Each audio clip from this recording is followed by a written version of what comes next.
Good midday. It's 11:15 coming to you from beautiful Tuscaloosa, Alabama on this fine Sunday.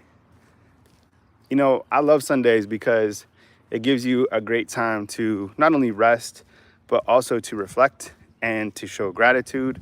And I just want to say that I'm grateful for you guys. I'm grateful for you guys that are here on the channel. And, summertime is an amazing time because from a player's perspective, you get that time to put in the work and you get that time to really focus on yourself, and you get to work with brothers. I mean, think about the guys that are in Florida right now in terms of the players that are putting in work to build that brotherhood and cohesiveness to be able to get ready for this upcoming season. There's a lot of naysayers out there regarding Alabama football. And this past week when we spoke to our guests, whether it was Tony Sukalis, Nick Kelly from the Tuscaloosa News, Donnie Lee Jr., Chris Mauler, a lot of people feel that Alabama isn't going to be the same Alabama.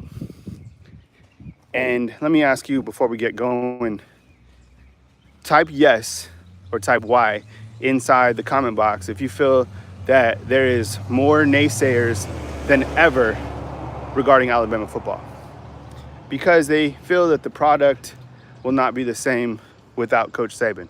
What's up, Kyle Banks? I see you inside the comment box.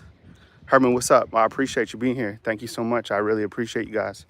So type Y if you think there are more naysayers than ever because of the departure of Coach Saban. I would type Y myself, and that's fine. You know, there was starting to be naysayers at the beginning of last season, which we didn't know at the time was Nick Saban's last season.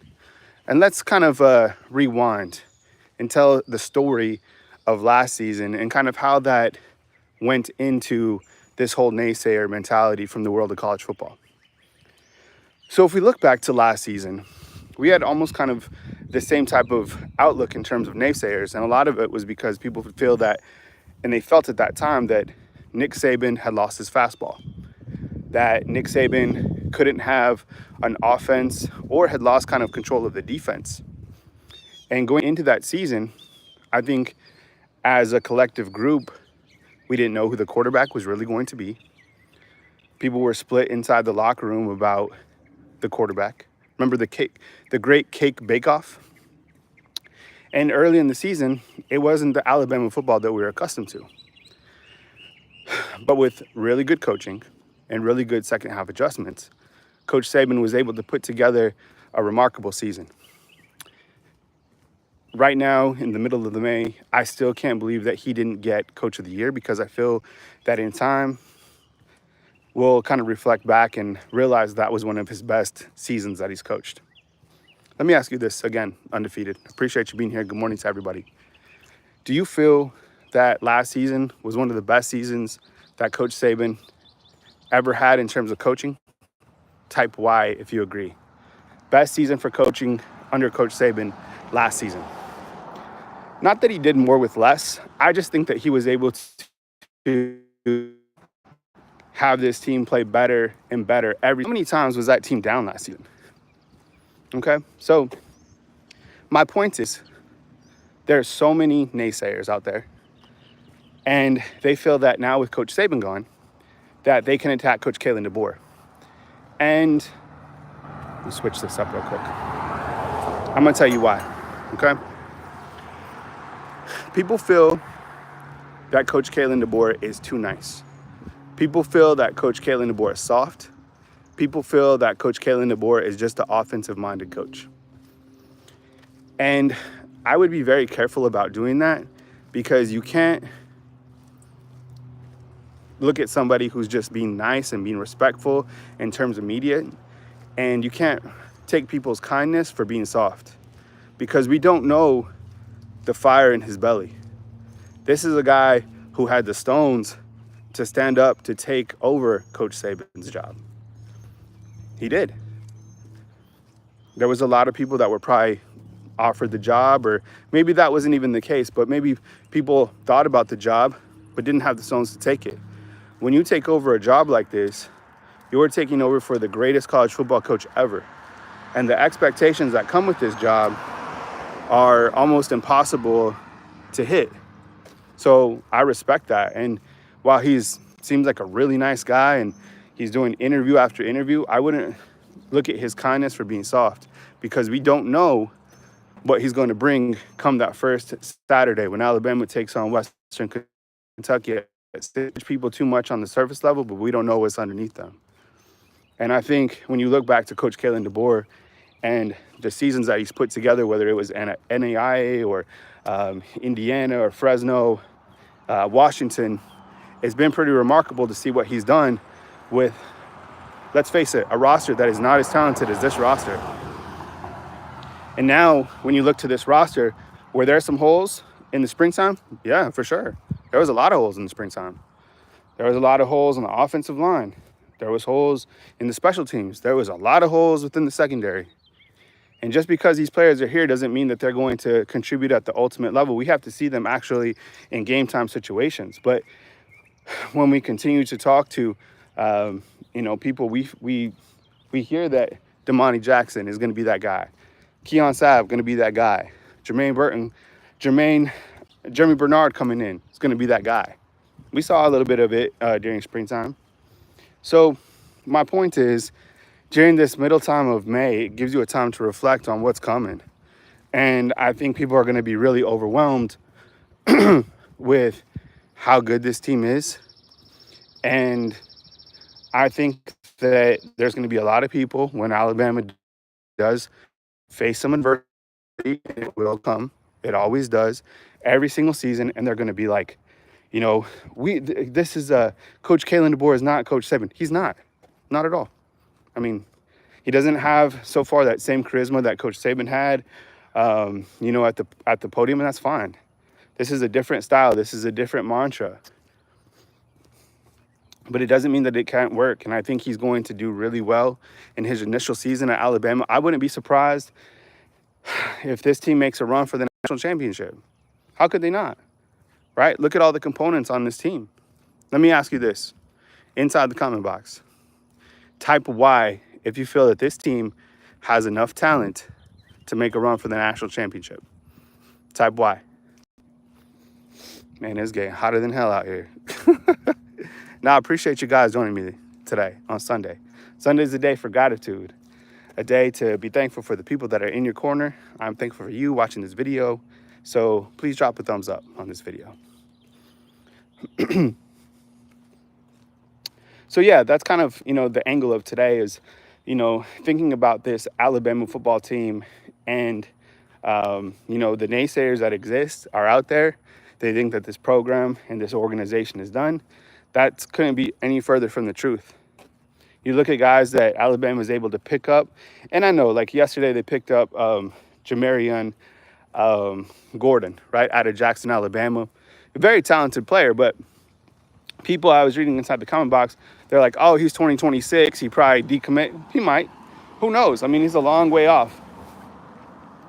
But I kind of look at it like this. Coach Kalen DeBoer has already had a really good impact in the class of 2026. But most importantly, one of the things that he was criticized about coming in was that he's not from the SEC landscape. And how is he going to recruit the SEC? Well, he's done a pretty fine job from the jump. And I think that's because he surrounded himself with people that can recruit the SEC. And I think that he can recruit the SEC, but more so than that, he's done a really good job in terms of recruiting the entire country, right?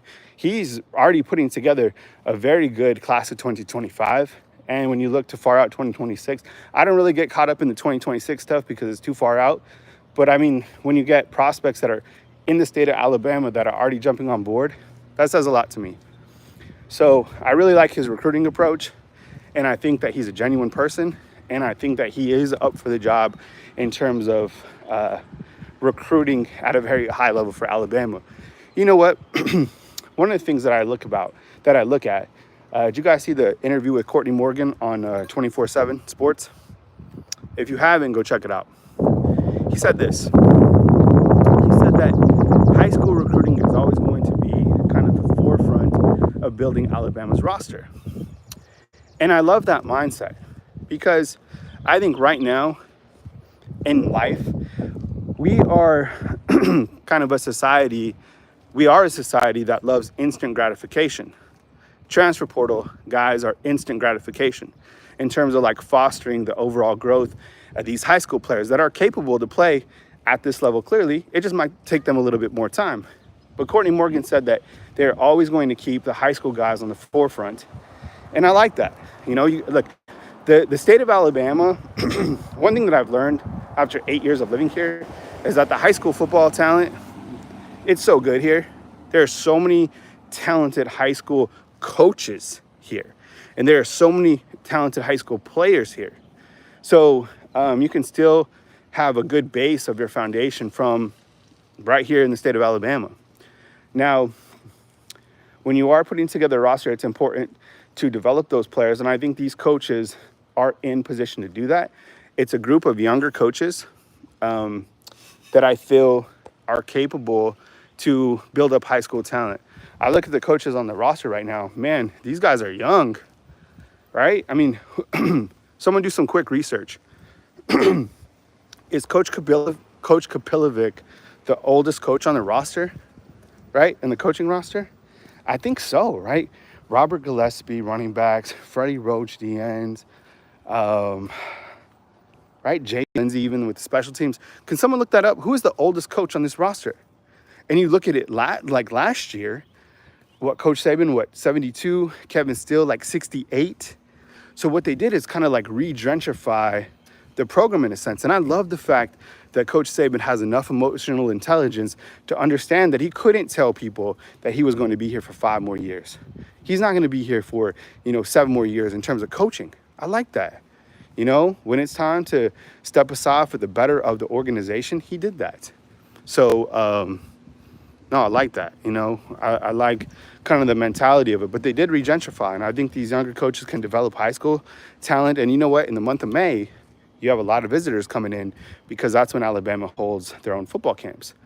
And that will give this coaching staff their first ever time to have people here in Tuscaloosa to work with those athletes besides spring, because I think spring was a little bit fragmented. When you just move into your house, kind of stuff's all over the place. Now, everything's in business.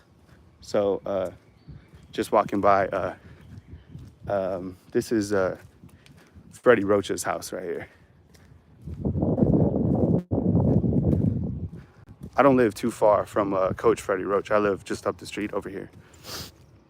And listen, nobody gave me anything. Nobody gave me the house that I own. Nobody gave me the truck that I drive. Every single thing has been built up from the ground up. Nobody gave me this YouTube channel. I started it from zero. So, if you're like, wow, man, you're doing what? Yeah, hard work pays off. Promise you.